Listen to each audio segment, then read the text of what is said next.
Good morning, ladies and gentlemen. Welcome to the program Agenda.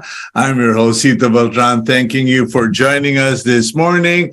And we are broadcasting live from Lipa City, Batangas. Maraming salamat po sa inyong mga nanonood na tiga Batangas, Calabarzon, and of course to our many viewers all over the country. We thank you for being subscribers of Cignal TV. And padamihin pa po natin ang mga subscribers. Ikwento naman ninyo na kahit saan nakakasagap ang Cignal TV. Okay, of course, thank you to those who watch us abroad via Facebook and on YouTube. We appreciate you. And we thank PLDT Home Fiber Optic Internet for providing us the technology that allows us to broadcast whenever, wherever there is PLDT Home Fiber Optic Internet. Okay, today is March 20, 2023. It's a Monday. It's a new start, a new chance, a new opportunity to get your life organized, do your priorities, do your vision boards, etc., and be productive for the rest of the month and for the year. Let's now, speaking of being productive, let's go to our daily starter, and it is from Trent Shelton, okay? Just because you've had some bad chapters doesn't mean your story can't end well. You're enough, okay? And I was watching this TikTok video of Trent Shelton. He's a motivational speaker. I don't know if he's an athlete, but he was saying that a lot of people go through life not accomplishing what they were meant to accomplish because they start every day believing they're not enough, they're not good enough, or believing what people around them say. Hindi porke pinanganak kang mahirap, wala ka ng kinabukasan. Just because you didn't finish college doesn't mean you cannot amount to anything. I know so many people in my father's generation, my father included, my father Louis Beltran. He didn't finish college until very late in life, okay? But the reality is college, not having a college degree did not stop him from becoming a prominent journalist. And of course, in modern day times, there are many people who have become very rich, very influential people who didn't finish college. So you are enough where you are, what you are, if you just put in the work, put in the sacrifice. And as Trent Shelton said, even if you've had some bad chapters, may mga pangyayari, there are things that happened in your past. There have been things that happened in my past. I've had my own bad chapters, but because of God, because of Jesus Christ, I've managed by God's grace to write new chapters, and I pray that I will have a great ending. Okay, so that's our daily starter for today. Let's now go to the front page of the Philippine Star, Monday, March 20, 2023. The headline is U.S. Coast Guard eyes aid in oil spill response.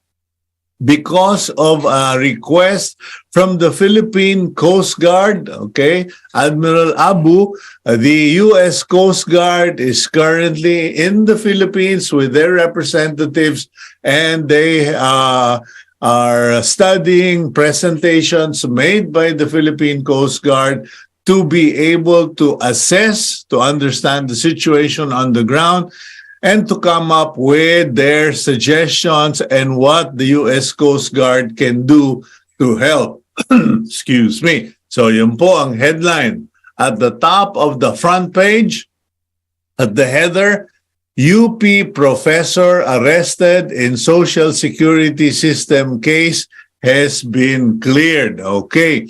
A UP professor who was arrested last, I believe this was last year, okay? The Quezon City Regional Trial Court has dismissed charges filed against a University of the Philippines Diliman professor and former president of the Academic Employees Union who was arrested by the police last month in connection with her supposed failure to remit Social Security System contributions. Okay. It turns out that the case was just fabricated, etc. So the RTC threw out the case and ayun po. So what's happened is it is now been dismissed and the UP community is essentially talking about academic freedom and harassment by the PNP. Top photo of the front page, we have beautiful, colorful, paano ba ito? Mga paraos ba ito or canoes? But it's a photo after 3-year hiatus. Participants in the 2023 Iloilo Guimaras 50th Parao Regatta Festival prepared their boats along the shore of Arevalo District Bay Area in Iloilo City yesterday.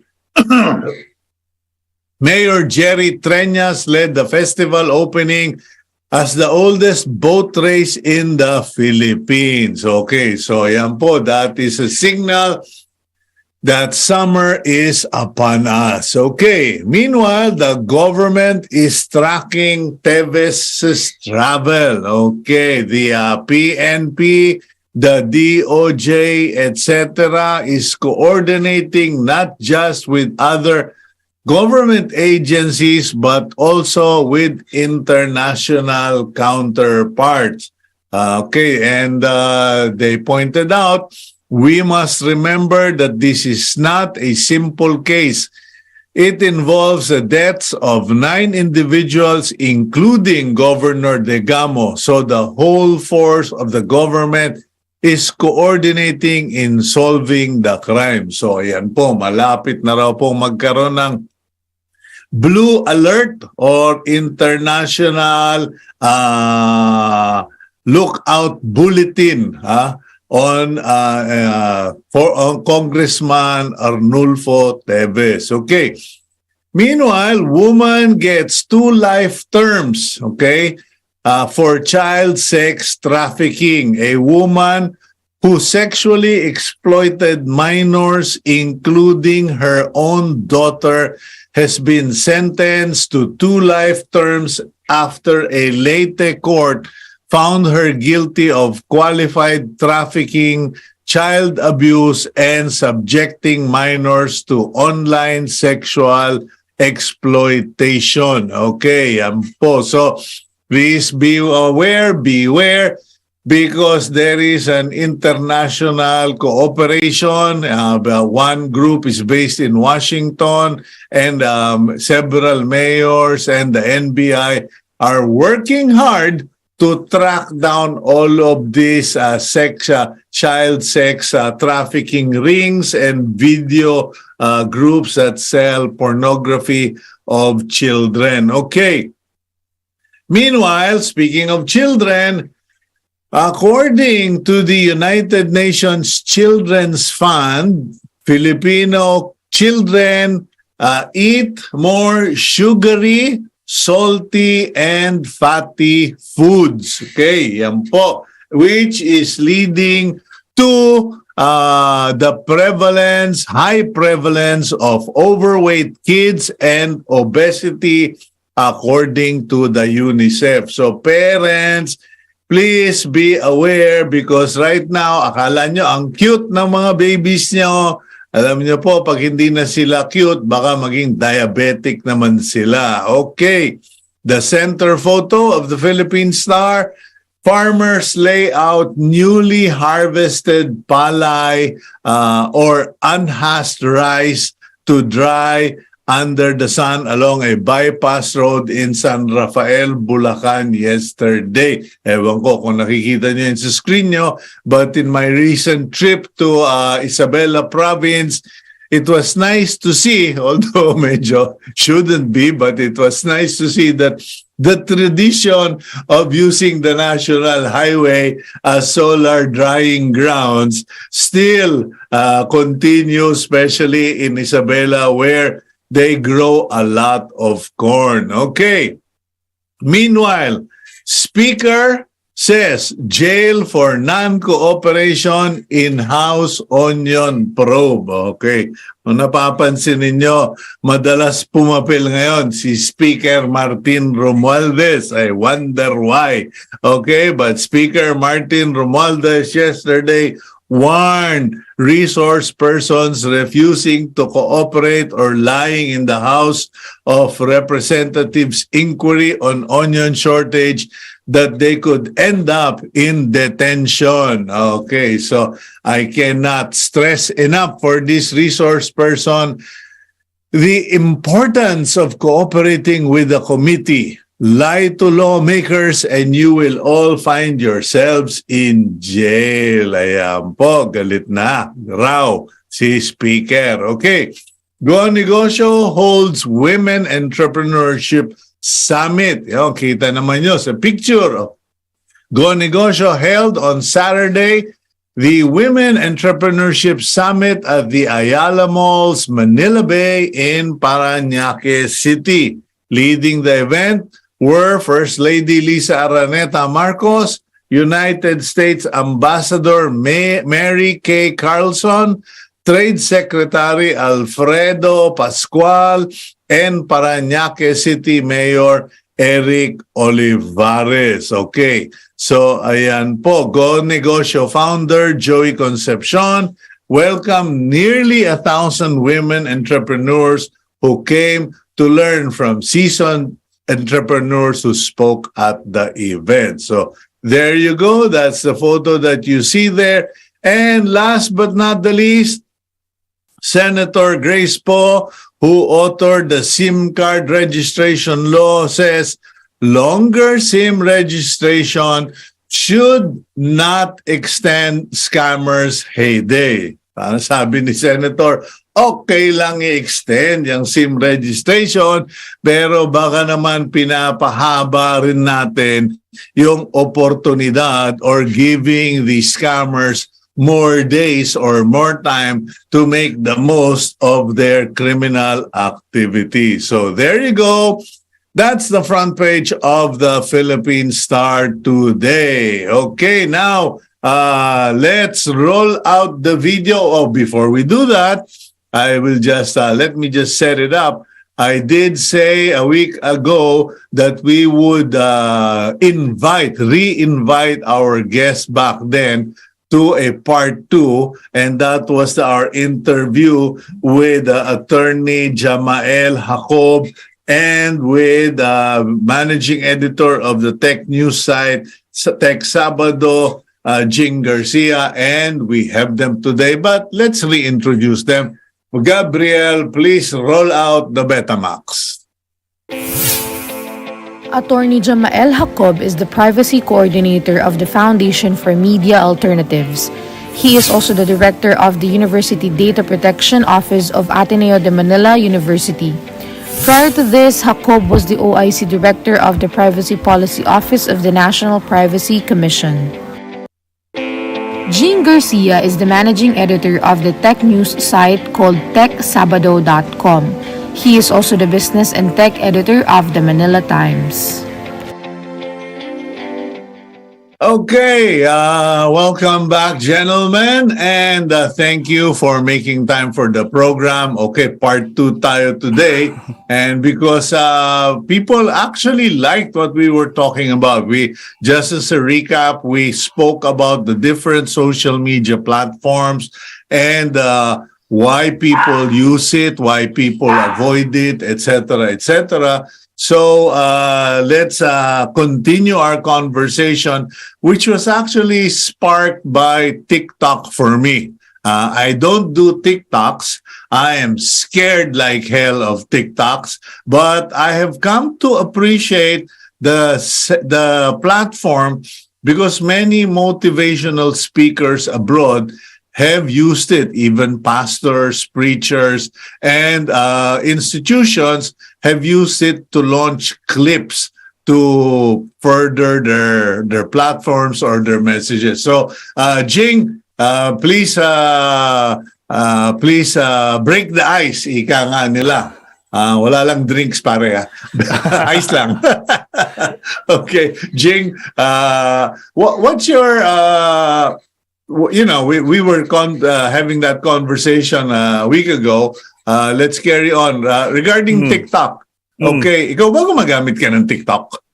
Actually, no. Pero may account ako. Pero I'm not using. I just watch the videos because nakakatuwa naman talaga. And I think everyone's also doing the same, no? Especially my friends are already on TikTok. But the thing is, nagkaroon nga na security scare. I'm sure Attorney Jam could expound on this. Pero sa US kasi, they accuse TikTok as a because it's originated from China, parang there's some security concern from the US government about the use of TikTok. Pero on my side naman, I just see it as a parang, kasi competitor ng sarili nilang mga Silicon Valley platform. So, I think that issue is more on political rather than, and also, syempre, business. Okay, Attorney Jam, your thoughts or your discoveries regarding TikTok, because yes, I also gathered that information that the US was saying that TikTok was spying or spyware, and it was collecting data of all the platforms. It collects the most number of information and data of users. What's your thoughts on this? Okay. Una, gusto ko na-establish na I personally also do not use TikTok. I don't even have an account on TikTok. But I do, once in a while, take a peek kung ano ba yung nangyayari sa TikTok. Kasi possible naman for you to download the app and take a look what's playing there without you actually creating an account. Now, as far as yung issue that Jing alluded to earlier, as of now kasi, I think this is recent news, the past 2 days or 3 days, I think, the US Justice Department has launched an investigation regarding TikTok kasi apparently, ang accusation is, ang TikTok daw were parang spying on journalists specifically that were conducting their own investigations rather on TikTok and on its business practices and so on and so forth. So apparently, yun yung allegation. Dahil supposedly naman itong mga TikTok personnel na involved, parang they were trying to figure out saan ba nanggagaling yung mga insider information, or in other words, sino-sino to mga whistleblowers na kumokontak dito sa mga journalists, parang gano'n. So gusto nilang malaman kung sino, so they spied on these journalists. And ito namang TikTok, they actually admitted na such a thing happened, pero ang defense nila, it was not an authorized operation, so to speak. Parang initiative ito nitong mga, I think there were around 3 people involved, and ang sinasabi naman nila is, wala na ito, hindi na ito nagtatrabaho ngayon sa TikTok. So I think, yan yung this is the latest kumbaga salvo ng saga or episode dito sa saga ng TikTok and the West, kumbaga, na in the past few months parang maraming ang countries na nagsasabi na ibaban na namin ang mga government personnel na gumamit ng TikTok, etc. Dahil nga for potential cybersecurity threat, for potential spying, for potential threat to national security. And then most recently, I think ito yung parang most recent ace ng US na parang sinasabi nila, see, this is proof actually na hindi unfounded yung mga sinasabi namin before na it can be used to spy. So in this case, journalists, maybe tomorrow on government officials, on the military, on law enforcement, and so on. Jing? Yes, ako, when it comes to China, I'm more scared being spied pag I'm a Chinese citizen rather than kasi tayo mas may control tayo sa privacy natin, unlike where you're a Chinese citizen in China. I'm sure they're being spied on. Pero tama si Attorney Jam, hindi rin mawawala na hindi rin maalis na yung agam-agam na if they can do it inside China, they can also do it internationally. Okay, so what should be the concern of the end user? Because I mean, I don't know if I'm just the oddball in this game, but I am really paranoid about all of that. So much so that I just look, but I don't touch. Sabi nga nila. We should always be paranoid, especially online. Kahit anong platform, not even outside social media, kasi we should be aware that crimes offline are also the same as crimes online. So, yun ang ano natin, we have to be aware of that. Kung ano man nangyayari sa kalye, robbery, or whatever, ganun din nangyayari sa atin. Scams sa online, scams, disinformation, it's all the same. So actually, mas delikado nga yata ngayon yung online pag parating nga yung mga tao, hindi naman lumalabas masyado. I think mas delikado yung online kasi nga yung information mo, hindi mo alam kung saan ginagamit. Not only TikTok, but other social media platforms. Kasi our information are out there in the wild and we don't know who uses it. Yeah, speaking of that, Attorney Jam, I keep hearing seeing all of these warnings in other platforms na I do not authorize Facebook or Meta or Instagram to use my personal images or my whatever. Parang sabi ko, sa totoo lang, ginagawa ba nila talaga yun? Unang-una, gusto kong i-point out yung post na yan na nabasa ko. I think baka lahat sa atin na-encounter na yung post na yan na parang it appears actually every few years na parang if you starting tomorrow may ganyang threat yan na parang if you don't post this on your timeline, parang yun nga, your personal information will be used for this or that, etc. etc. Pero matagal na actually na-disprove yan, yung post na yon, pero walang basihan yon actually, and it doesn't actually work that way.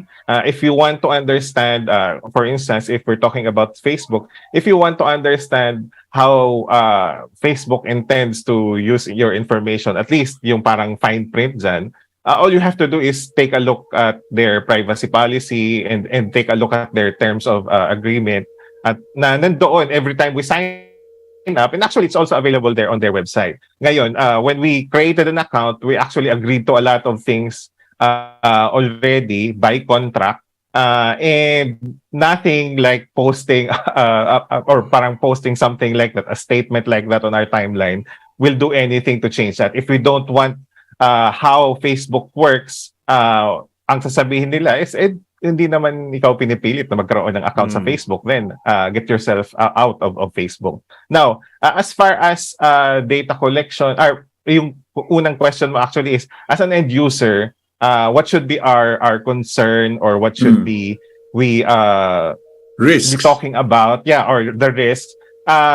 Yes, right now parang gas-gas na yung term na data is the new oil, parang gano'n na. Kasi data makes the world go round ngayon. Yes. Parang kung dati pera, data ngayon. And most especially data about people. So the reason why all of these tech platforms are as rich as they are, even if they're asking us for no subscription fees, although that may change apparently in the near future, if we're asking, parang bakit ang yaman-yaman nila, hindi naman nila ako hinihinga ng pera to use Facebook, to use Twitter. And that is because nga, I think we started this conversation last time.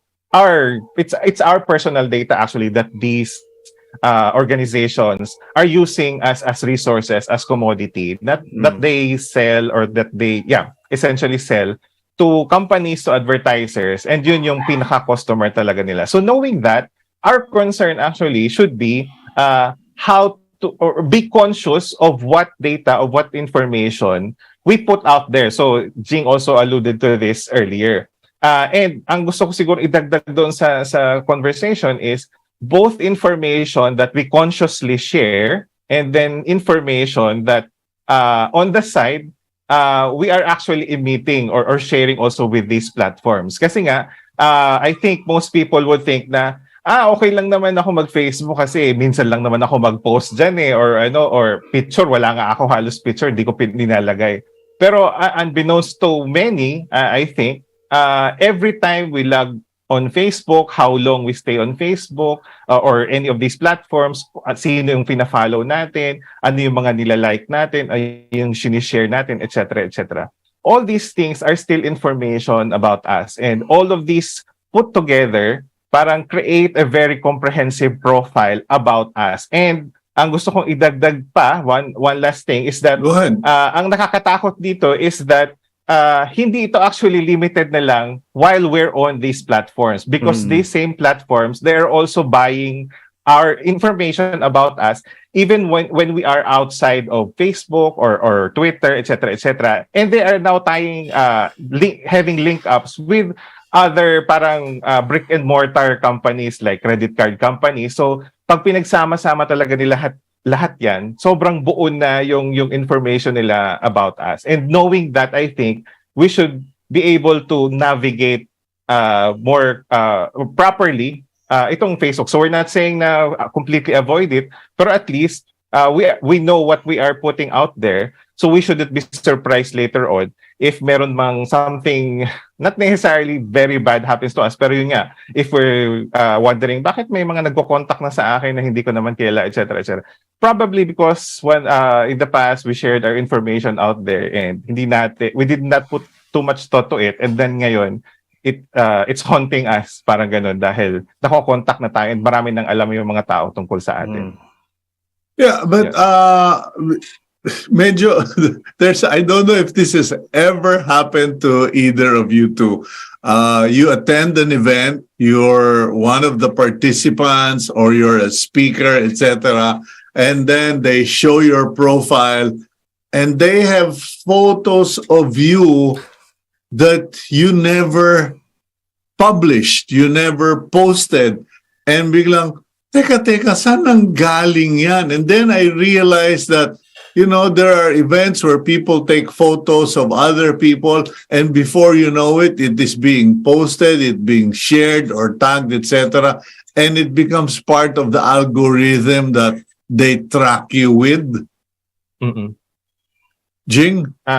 Sige, attorney, go. Attorney muna. Oh, Jam, attorney. So actually, wala ako pa masyadong naging experience na ganyan na ginamit yung photo ko. Pero I think it still goes back to what I just said nga na right now, the goal of all these different companies is really to build as complete a picture about us as individuals, what we like to do, what we don't like to do, what we are most likely to buy or patronize as a product or as a service, etc., etc. And they are willing to get all this information from every possible avenue or source that they can, whether it's within their platforms or outside their platforms. Kaya if we want to know what they have, at the very least, these platforms already have mechanisms in place para actually pwede nating ma-download if we want to know how much information they have about us. So kung matagal ka na, let's say, gumagamit ng Facebook, I would not be surprised if ilang gigabytes na of data that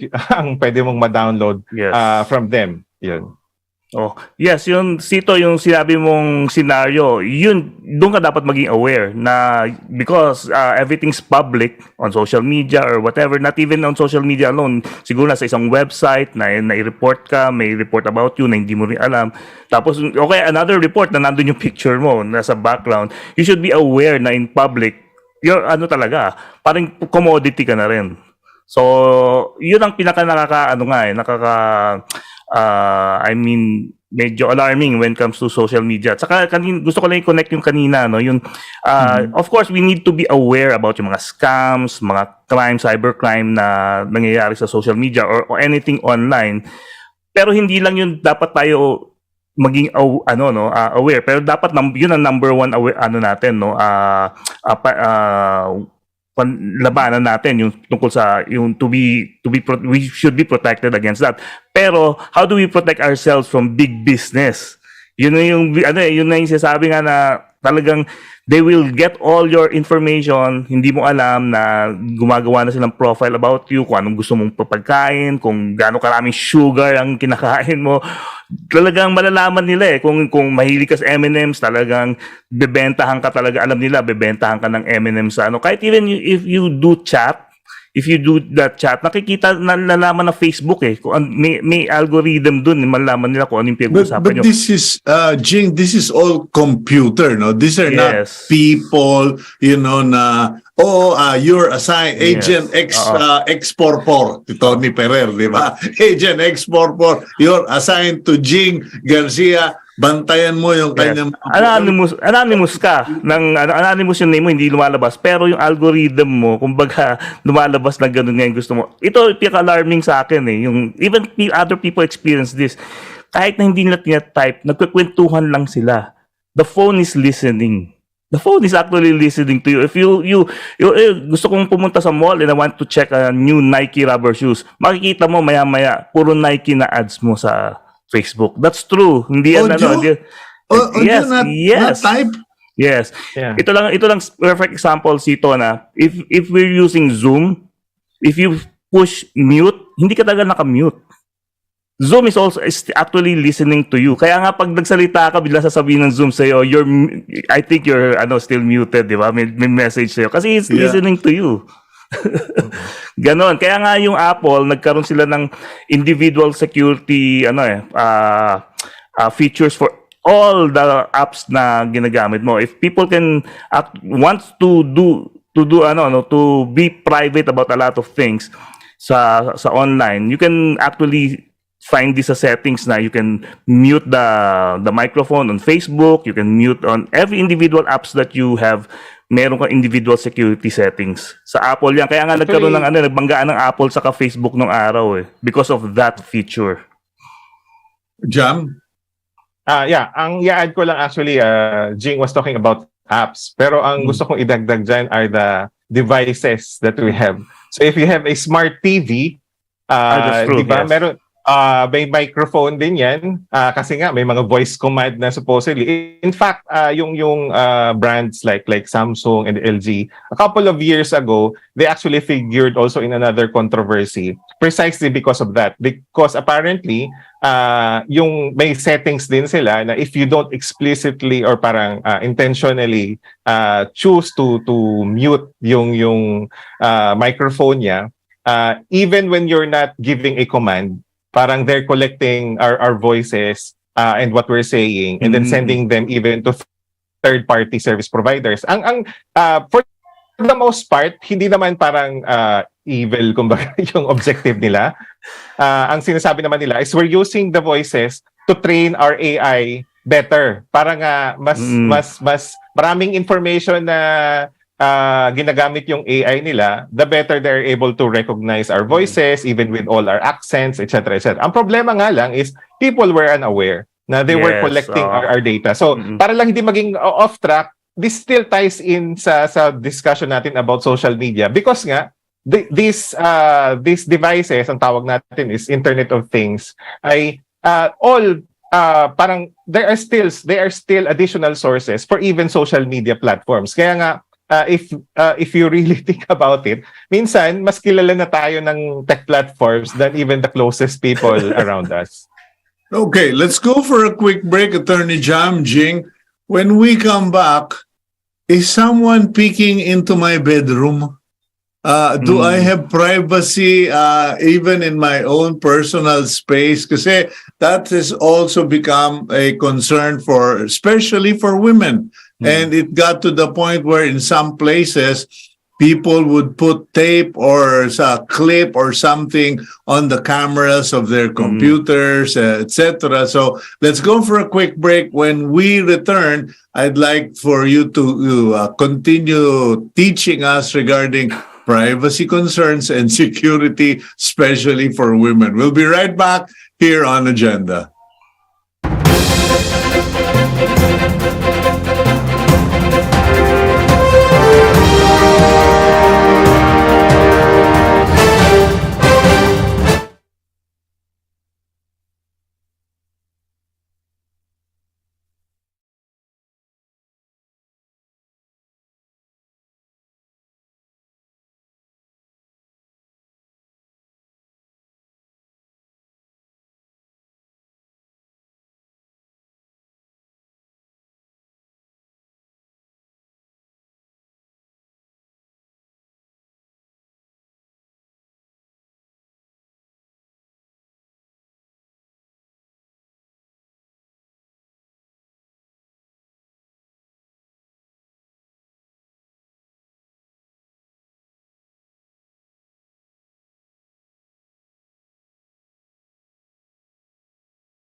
Welcome back to the program agenda. We continue our conversation regarding social media platforms, privacy concerns, etc. And we continue our conversation with Jing Garcia of business of TechSabado.com and tech editor of the Manila Times, and Attorney Jam Jacob, Director, University Data Protection Office of Ateneo de Manila University, Privacy Coordinator, Foundation for Media Alternatives. Okay, Jing, paano ba yan? Are you saying nabubusohan kami? It happens, no? May mga incidents na talaga, mga reported incident na nangyari yan. So, kaya nga nauso yung mabibili mo na sa mga cellphone, mga kiosk, yung that cover na ini-slide sa mga laptops, because it actually happens, and we're not here to scare people naman, but what we're trying to do here is to make them aware of what's happening, especially sa social media.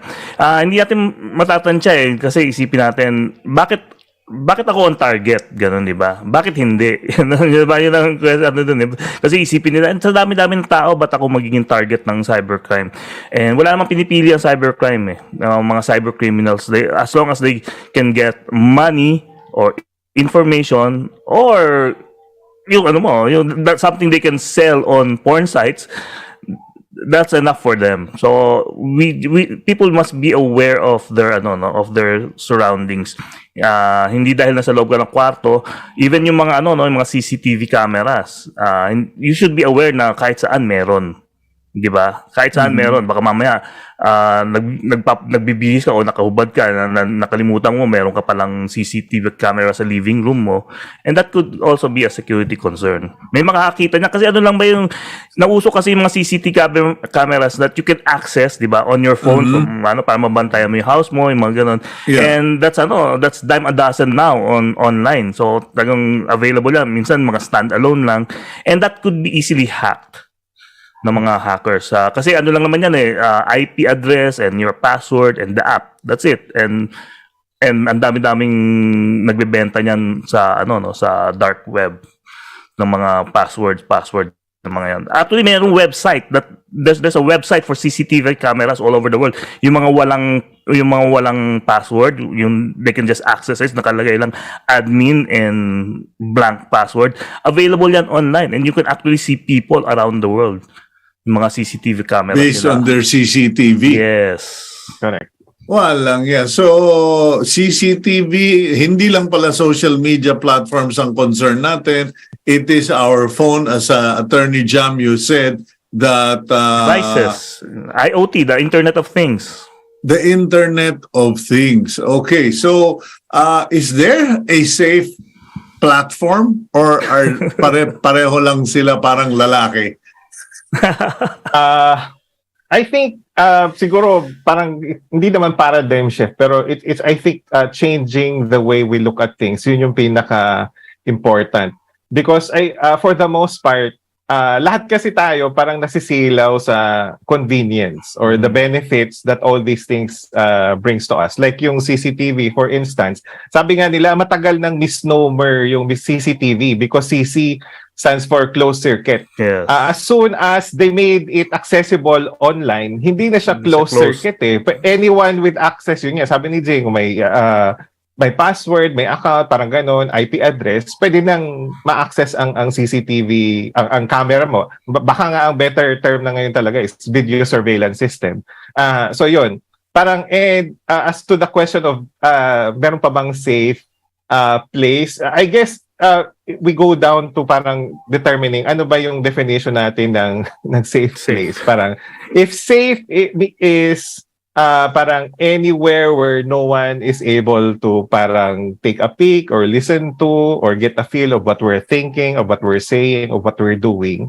I guess right now it would be any place where there's nothing of any of these devices, kumbaga, na is connected to the internet.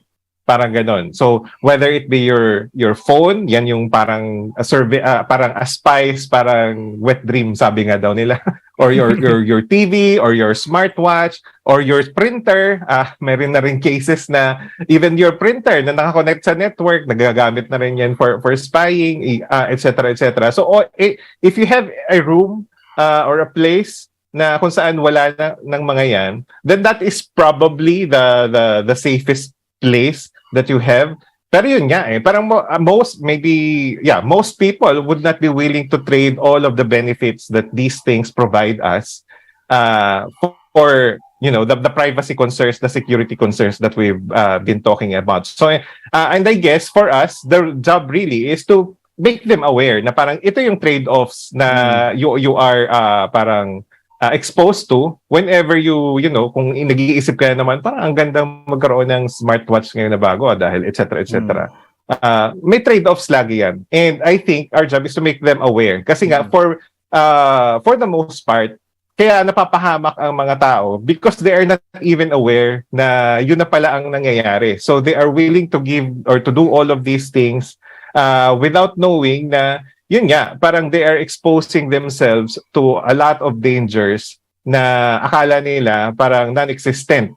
And even if kung ano-anong mga materials ang labas dyan ng platforms themselves, warnings, if something doesn't happen to them directly, most people will probably just ignore these things. Okay, for the benefit of the uninformed or unaware, what's the least case scenario? What's the worst case scenario, gentlemen? Kwento na lang tayo. Ano yung mga nadinig ninyo, mga nangyari, pwedeng mangyari, so that people realize na I have to be more conscious, aware of how I use my gadgets.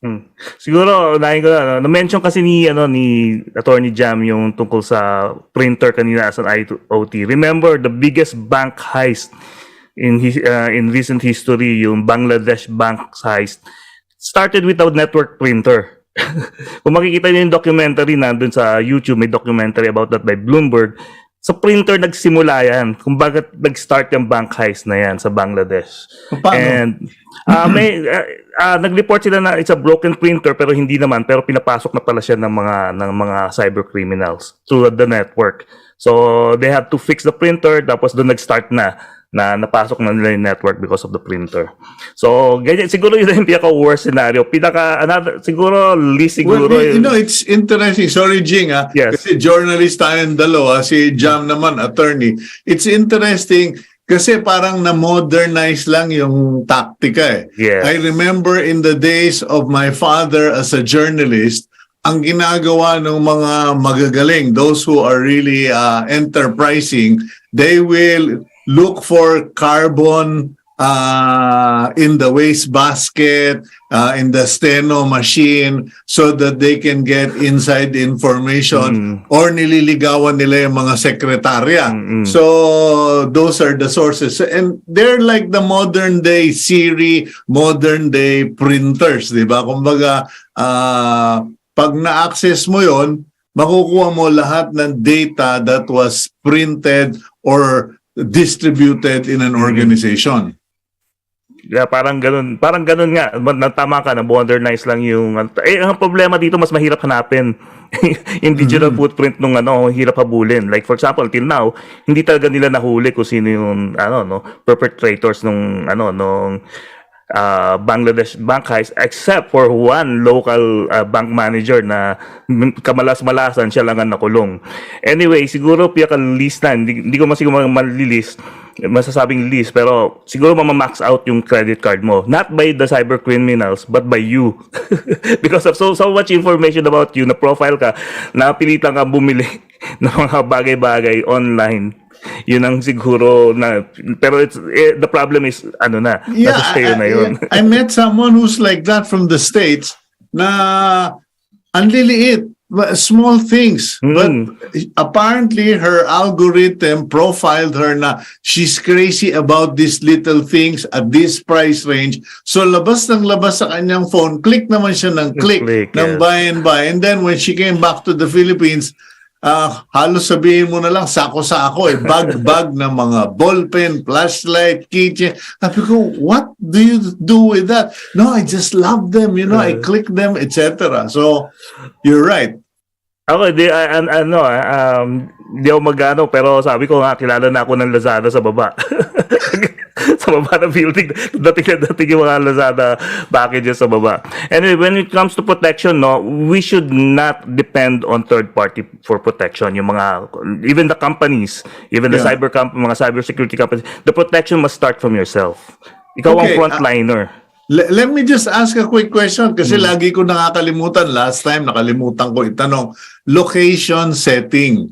Kasi ako yung jam na, I need to Google Map or I need to check Waze, etc. And then laging so-and-so needs to access your location setting, your camera. Parang, hello, tinatanong ko lang saan itong lugar na to. Ang dami ninyong requirement. But that's a step, for your protection. That's already a step na you turn it off, especially sa other apps na hindi naman kailangan alam kung nasan ka, like Lazada or Shopee. Hindi naman kailangan nila kung nasan ka. So you have to turn that off. Pero pag like yung mga navigation maps, Waze, that's okay lang. Tapos if you prefer nga, you turn off the setting. That's every time you use kasi meron sa setting like for iPhone, may settings doon na use only once or use only when app is being used, yung mga ganon. So that's already a step. So that's okay. If you're hindi ka masyado sa ng inconvenience ng ganung klaseng mga features, okay lang for me, that's okay. Jam? I think ang gist I think doon is marami dito sa app permissions na para mga permissions na hinihingi ng apps. For the most part din naman, meron namang sound and wala namang anything illegal na reason for them to do that.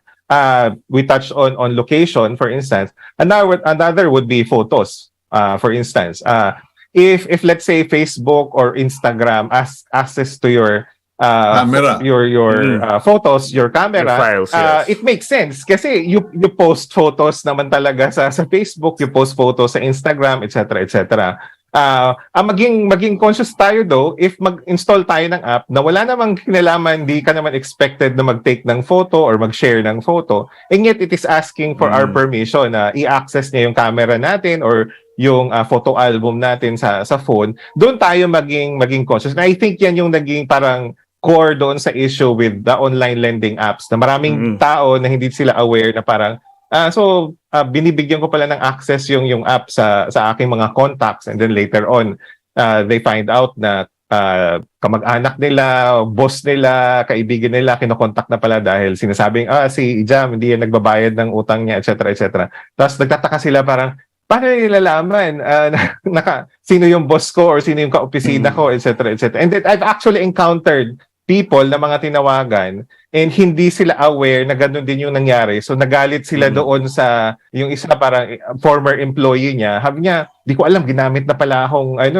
reference nung dati kong empleyado tapos nangutang siya, etc. So I had to explain to her na most likely hindi rin siya consciously parang in-endorse na ito yung parang guarantor ng utang ko. But most likely ang nangyari is they signed up to an app and then that app parang access the contact list and then yun kinontak na nga literally yung mga kumbaga pinapalabas na lang na hindi ikaw nandoon sa contact app ng aming kliyente.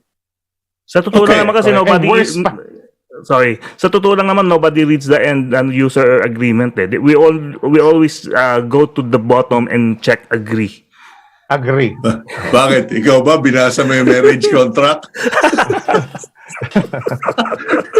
Anyway, look, here's a very elementary question pero alam nyo, every time somebody asks me, parang napapakamot na lang ako itong mga fake, duplicate accounts, especially on Facebook, yung sabi nila, I got hacked. How do you tell? Kasi may mga friend request yung mga kaibigan ko, hindi ko talaga na-acknowledge. until I'm tatawagan ko pa, Jing, nag-friend request ka ba at this time, at this day, ganito? Kasi talagang praning ako, no? And I say, napaka-snub mo naman, hindi ka na ma-reach. Sabi ko, masakit sa ulo mag-restore ng account pag na-hack ka. Now, how does one determine if the account is hacked or fake, and how do they restore it? Actually, that's a proper way to do it, no? You always ask directly do sa tao na kumontak sa'yo. And usually, alam naman natin, one of the red flags, nanghihingi ka agad ng pera. That's a red flag parate. Kasi especially if yung kamag-anak mo wala naman pala sa abroad or nandiyan lang or yung friend mo biglang nanghihingi, alam mo naman, makwarta siya. That's already a red flag, di ba? Or you have to be concerned talaga. Yung kunyari na-contact ka sa Facebook ng isang friend na saying this or that, you should always be concerned. You should always be aware. Tapos ang number one isipin mo, tama yung tanungin mo agad directly. If you have ang problema yung mga friends na wala ka talagang direct contact mo lang sa sa Facebook. I think kung sino yung mga nakakonect sa kanya, you ask them. Oh, ganito ba? Totoo ba to? Like for example, like just recently, no, yung biglang friend ko si Chito Miranda, then suddenly they're asking some donation for his bandmate, which turned out to be true. But I asked him first, sabi ko, tama ba to? Tama ba tong account number? Tama ba to? Ganyan. Until sumagot nga rin siya sa directly sa phone. Sabi niya, yes, tama yan, totoo yan, ganyan ganon. Ganun lang naman. Talagang the steps could be bothersome talaga, pero right nowadays we'll never know kasi.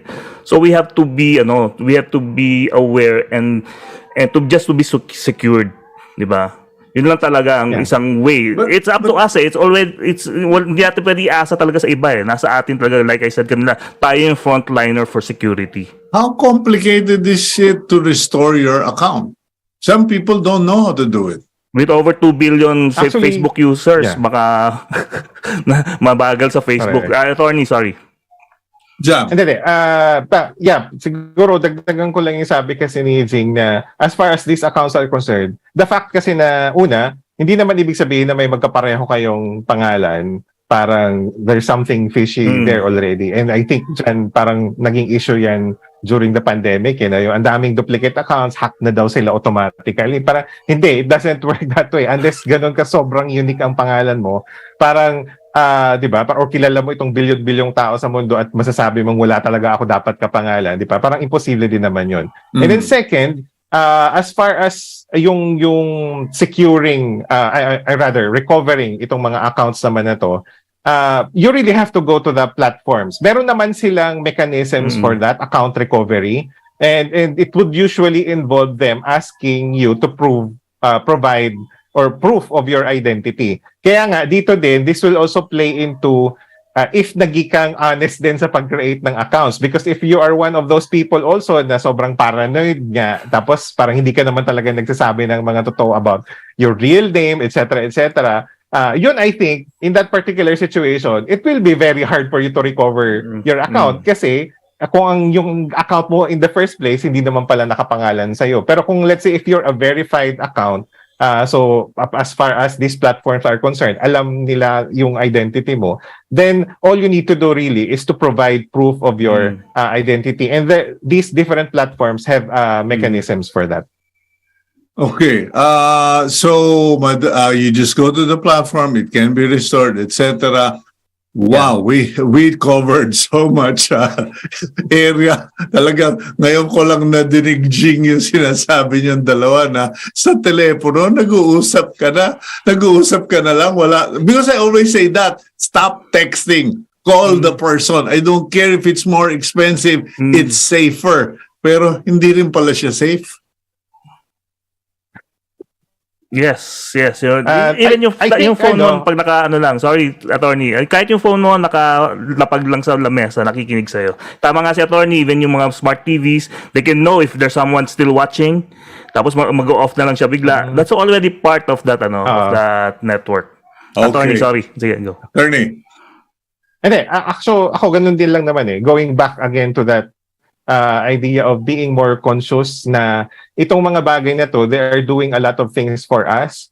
And ang nakikita natin, maybe 90% of the time is the benefit. Yun nga, parang hindi na ako kailangan lumapit para i-change yung channel, remote, or kailangan ko na magsalita, or parang hindi ko na kailangan ikabit yung printer ko sa laptop ko every time kasi wifi na lang, etc. Or hindi ko na pwede ko nang tingnan sa phone ko anong nangyayari sa bahay kasi CCTV. Pero all of these things, yun nga, may trade-offs. And we need to be very conscious na the more permissions, the more access we have on our phone, let's say, parang the more dangerous it is for us to lose our phone or lose control over our phone or lose access to our phone. Same thing with all these different platforms. The more we connect or link them, di ba may mga ibang platforms na imbes na mag-create ka ng panibagong account, sabi nilang link this to your Google account or link this to your Facebook account. Hindi natin alam na nag-share na ngayon ng information yung platform na yun and Facebook. So pinagpipiestahan na nila yung personal data natin. So convenient dahil hindi ko na kailangan mag-fill up ng all of these forms. But yan, be very conscious. There's the good, there's also the bad. Yeah. Okay, as they say, or as I just figured this morning, with convenience comes compromise. Thank you very much, Attorney Jam Jacob, and also Jing Garcia for once again